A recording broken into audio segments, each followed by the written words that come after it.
59세 공무원 퇴직 후 미얀마로 도망. 은퇴 후 진짜 자유를 찾다. 사실 은퇴라는 단어를 듣기만 해도 막연히 두려움이 앞서는 분들이 많으실 거예요. 언제 퇴직해야 하지? 퇴직금을 제대로 마련할 수 있을까? 퇴직 후에는 뭘 하면서 살아야 하지? 같은 고민 말이죠. 특히 공무원처럼 안정적이라고 알려진 직업군에 계셨다면 오히려 더 큰 불안이 찾아올 수 있어요. 평생 공무원이었는데 이제 내 신분이 사라지면 어쩌지? 하는 생각 말이에요. 오늘은 바로 이런 고민 속에 있던 59세 공무원 퇴직자가 결국 미얀마로 떠나 제2의 인생을 시작했다는 이야기를 해볼까 합니다. 그냥 막연히 남은 퇴직금 챙겨서 떠난 게 아니라 나름의 계획과 준비를 했다고 해요. 그런데 막상 살아보니 여긴 천국이네 싶은 느낌도 들었다고 합니다. 물론 미얀마로 간다고 하면 주변에서 반응이 별로 좋지 않을 수도 있어요. 거기 치안은 괜찮냐? 왜 하필 미얀마냐? 해외에서 어떻게 살려고? 같은 걱정 섞인 말들이 쏟아지겠죠. 그런데 해외 은퇴 이야기가 이제 남 얘기가 아니게 됐습니다. 환갑이 다가올수록 한국에서의 노후가 과연 안전한가라는 질문을 던지게 되거든요. 그리고 요즘 같은 시대에 해외 은퇴는 선택이 아닌 하나의 대안으로 떠올랐어요. 오늘은 미얀마의 은퇴 후 정착한 실제 사례 3가지를 통해서 조금 더 구체적으로 은퇴 라이프에 대해 이야기해 보겠습니다.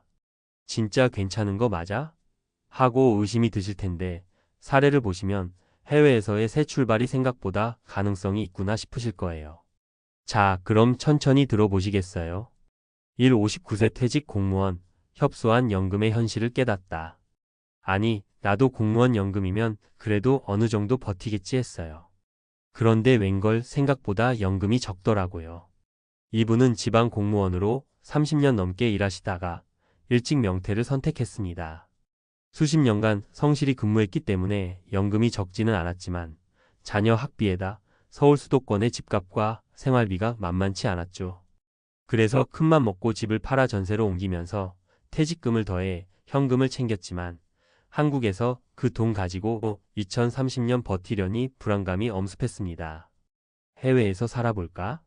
하는 생각은 막연했지만 지인이 소개해준 미얀마로 탑사를 다녀온 후 마음이 굳어졌대요. 예전에 여행 삼아 태국, 베트남, 필리핀은 가봤는데 미얀마는 정말 순박하면서도 물가가 저렴하더라고요. 게다가 현지 한인 커뮤니티도 점차 생기고 있어서 이 정도면 적응 가능하겠다 싶었죠. 결국 주변의 만류에도 불구하고 결심을 실행에 옮겼습니다. 처음엔 당연히 시행착오가 있었다고 해요. 언어 문제도 있고 현지 관공서 업무 절차가 꽤 복잡하기도 하니까요. 하지만 필요한 서류나 비자를 현지 코디네이터에게 맡기고 거처를 정하는데도 도움을 받아서 생각보다는 빨리 정착할 수 있었습니다. 지금이요? 한 달 생활비가 한국에서 3분의 1도 안 들어요. 미얀마도 도시마다 차이가 있지만 양곤 근교에 적당한 월세집 구해서 살면 충분하더라고요. 게다가 날씨가 더우니까 난방비 걱정도 없고요.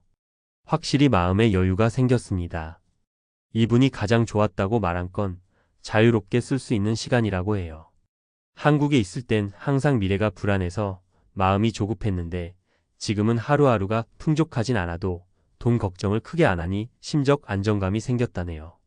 한국으로 역이민할 생각도 딱히 없다고 하니 제대로 정착에 성공한 셈이죠. 이 60세 식당 사장, 사업 실패 후 해외에서 재기.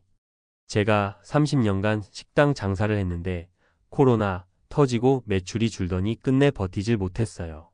이분은 처음부터 미얀마로 가려던 건 아니었어요. 한국에서 다시 장사를 해볼까도 했지만 임대료나 인건비가 너무 부담됐습니다. 퇴직금 대신 가게 적립금 정도밖에 없었는데 그 돈으로 새로 가게를 꾸려봤자 재기가 쉽지 않았죠. 그러던 중 우연히 미얀마에서 작게 카페를 운영하던 후배 얘기를 들었습니다. 후배가 그러더라고요. 물가가 싸다 보니 카페 임대료나 재료비 부담이 크게 없다고. 그런데 현지인들과 의사소통이나 허가 문제 때문에 고생을 많이 했다길래 제가 이참에 직접 가서 도와줄까 싶었어요. 결국 몇 달 고민 끝에 짐을 싸서 미얀마로 갔습니다. 그리고 현지인 파트너를 구해서 작은 분식집 같은 걸 열었죠. 한국식 떡볶이와 튀김, 라면 같은 메뉴로 시작했는데 현지 젊은 층이나 한류 팬들 사이에 입소문을 탔다고 해요. 처음에는 관청에 서류 내고 식품위생 관련 허가 받는 과정이 힘들었죠. 뭐가 이렇게 복잡한지. 그런데 제가 워낙 식당 일을 오래 해봤잖아요. 그런 노하우가 여기서 빛을 발하더라고요. 아무래도 현지 식재료랑 조리 방식에 익숙해지기가 쉽지 않았지만 차근차근 하나씩 배워가니 또 되긴 하더라고요. 지금은 작은 분식집을 포함해서 같은 건물 옆에 작게 디저트 가게까지 확장했습니다. 미얀마 생활 불편한 것도 물론 있어요. 전기나 인터넷 사정이 한국만큼 좋지는 않으니까요. 근데 이 정도 불편함으로도 내 가게가 잘 돌아가고 수입이 생기니까 크게 불만은 없어요. 옆에서 같이 하는 현지 직원들도 열심히 해주고 덕분에 60대 재기가 가능해진 거죠. 한국에선 상상도 못했을 거예요. 65세 퇴직 교수, 제2의 인생 수업을 시작하다. 정년퇴임 후에 학생들이 보고 싶긴 하죠. 그런데 제가 더 이상 강단에 설 일은 없다고 생각했어요. 이분은 지방 사립대에서 언어학을 가르쳤던 교수님이었습니다. 은퇴 후에도 연구 활동을 계속하고 싶었지만 마땅한 일자리를 찾기가 어려웠죠. 그러다 은퇴 교수 해외 봉사 프로젝트 같은 프로그램을 알게 되었고 그 중에 미얀마의 한 교육센터에서 영어 교육을 지원해달라는 제안이 들어왔습니다. 봉사라고는 해도 어느 정도 생활비 지원도 가능하다고 해서 고민 없이 수락했어요. 나이 들어서도 현지 학생들 가르치며 의미 있는 삶을 살 수 있다니 제게는 큰 행운이죠. 처음에 언어학을 전공했으니 부담 없지 않을까 싶었는데 막상 미얀마 학생들은 기초 수준부터 가르쳐야 하니 또 다른 어려움이 있었다고 해요. 게다가 현지 문화나 생활 환경에 적응해야 했죠. 그래도 제가 한국에서 교수하던 시절엔 항상 시간에 쫓기고 논문 써야 하고 평가받아야 하고 이런 것들이었는데 여기서는 좀 더 자유롭게 교재도 만들고 수업도 구상해 볼 수 있어서 좋아요. 어느 날은 아이들이 선생님, 영어 말고 한국말 좀 더 가르쳐 주세요. 이러기도 해요. 한류가 워낙 인기니까 한국어 배우려는 학생들도 꽤 있더라고요. 현지에서는 학교 지원을 받기도 하고 추가로 개인 과외나 통역 활동도 종종 맡으면서 은퇴 후에도 수입이 조금 생깁니다. 한국에서 집을 처분하지 않고 전세를 주어 월세 수익도 받고 있고요. 이제 내가 여기 와서 젊은 학생들 가르치며 사는 게 참 보람되구나 하고 느낍니다. 은퇴했다고 끝이 아니라 여전히 제가 가진 지식과 경험으로 누군가를 도울 수 있다는 게 큰 행복이에요. 이처럼 미얀마로 떠나 은퇴 후 삶을 시작한 분들의 사례를 보면 의외로 사람마다 출발선이 다 다릅니다. 공무원처럼 일정 연금이 있는 분도 있고 식당 사장처럼 사업 실패를 딛고 재기한 분도 있고 교수님처럼 전공을 살려서 해외에서 가르치는 분도 있죠. 모두가 한결같이 말하는 건 한국에서보다 상대적으로 적은 비용으로 더 넉넉한 일상을 누린다라는 점이에요. 그리고 뭔가 새로운 가능성을 발견했다라는 이야기도 많이 해요.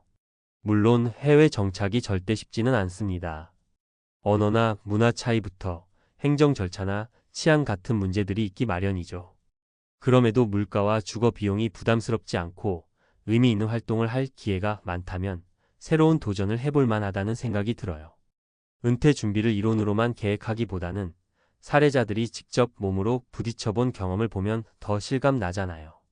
은퇴를 준비하는 분들이라면 단지 재정적 문제만 아니라 건강, 취미, 사회적 관계, 자아 실현 등 다양한 관점으로 고민해 보시면 좋을 것 같아요. 이 나이에 어디서 뭘 할 수 있을까? 라고 막연히 두려워하기보다는 이 나이니까 이제는 내가 진짜 하고 싶은 걸 해봐야지 라는 마음가짐을 가져보면 어떨까요? 퇴직과 동시에 정체성을 잃었다고 느끼는 건 정말 서글픈 일입니다. 하지만 조금만 시선을 돌려보면 한국이든 해외든 어디서든 새로운 모습으로 살아갈 수 있어요. 그리고 이미 그렇게 용기 있게 도전한 분들도 많습니다. 59세 공무원 퇴직 후 미얀마로 도망이라는 문장은 단지 자극적인 한 줄이 아니라 실제로 자신의 삶을 직접 바꿔낸 사람들의 이야기라고 볼 수 있죠.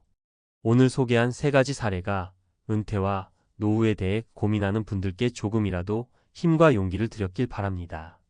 물론 해외로 이주하는 게 만능 해법은 아니지만 우리 인생이 여기서 끝나는 게 아니라 어쩌면 지금부터가 시작일 수 있다는 사실만은 확실히 느끼실 수 있을 거예요. 은퇴 후에도 아직은 살아갈 날들이 많이 남았습니다. 어떻게 살 것인가를 스스로 선택할 수 있다면 그 자체만으로도 우리의 제2, 제3의 인생은 충분히 빛날 수 있을 거예요. 부디 은퇴 후의 삶이 불안보다 자유와 새로운 기회로 가득하길 바라면서 오늘 이야기는 여기까지 마치게요. 언젠가 실제로 미얀마를 비롯해 다양한 동남아 국가에서 한가로운 일상을 즐기시는 여러분들의 소식을 듣게 되길 바랍니다. 나이 50, 60 넘어서도 이렇게 살 수 있네 하는 기분 좋은 소식이요. 이왕이면 그때 함께 카페에서 시원한 음료 한잔 하면서 경험담을 나누는 날이 오면 더없이 좋겠습니다.